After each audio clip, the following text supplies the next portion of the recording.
Hey, welcome back. In this video, I am going to make a new hand wheel for my Singer heavy duty sewing machine. I saw a video recently from our good friend over at J. Christopher Gear YouTube channel, and he had purchased one of these that someone had 3D printed, and I figured, you know what? I recently picked up my own 3D printer, so I figured why not try and print one myself. If you like this type of content, I greatly appreciate it if you hit the like button and consider subscribing to my channel. So let's get started. So the exact sewing machine I have is the Singer Denim, and this is part of Singer's heavy duty lineup. So my theory is that all the parts from the Singer heavy duty should fit my Singer Denim. If you've been following my channel for a while, you'll know that I like to sew really heavy duty bags. And these bags usually have a lot of thick layers, and the machine I'm using isn't an industrial machine, it's just a domestic machine that's built a little bit better than regular domestic machines. So I figured having that hand wheel will give me a little extra oomph when I need to get through some thick layers and I don't want to burn out the motor. So I recently purchased a 3D printer. The exact model of 3D printer I have is a Ender 3 version 3 SE. That's a lot of letters, but it works pretty good, and I needed some projects to test out, so I figured this hand wheel would probably be a good starter project.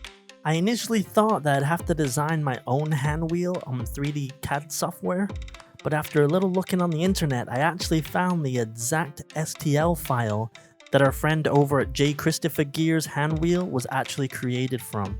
These STL files consisted of a test piece that you can test on your sewing machine to make sure you have the right clearances, and then the full 3D print of the actual hand wheel, along with a G-code file, which I didn't use. So I'm not gonna lie to you, I'm not exactly a 3D printing expert. I had a 3D printer about 8 years ago when they first kind of came public, and since then I've not actually dabbled in it, so right now I'm kind of learning everything again.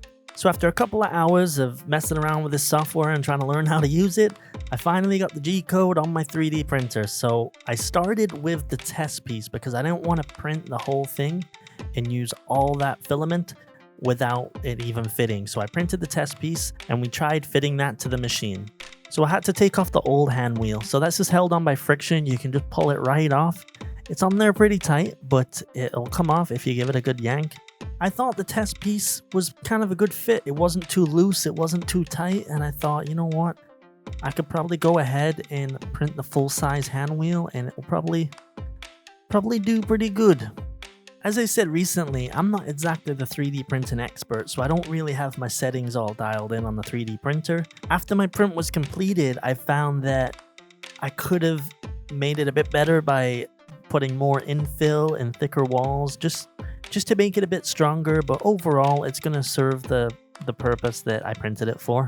So overall, I think the hand wheel took about 4 hours to print. I used PLA Plus plastic filament in my Ender 3, and I thought the results were pretty good for like one of my first attempts at using this printer. So it was time to test out the hand wheel on the sewing machine. So I cleared all the excess plastic and got ready to install the new hand wheel. In my opinion, I found that the full-size hand wheel was a tiny bit tighter than the test piece. But that could just be me, I don't know. But I found it was kind of a little bit tighter. I was a little bit scared of pushing it really hard to get it on the machine because I didn't want to break it. As I said earlier, I should have made this part a little bit stronger, but I'll know for next time. Full disclosure, I did put a little bit of WD-40 in the hole just to let it slide in a bit better, and that seemed to work pretty good. Overall, I'm pretty happy with the hand wheel. It looks good, it fits good, and I think it's gonna come in really handy.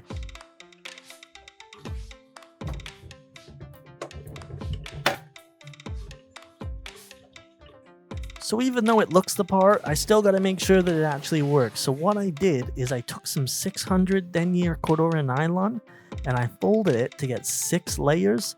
And what I did is I used just the hand wheel to stitch through it at a 4mm stitch length. I found that the extra leverage you get from having this big hand wheel was like night and day. It works really good. I was so happy with the result from sewing through 6 layers that I decided to fold it again to get 12 layers of 600 denier Cordura nylon.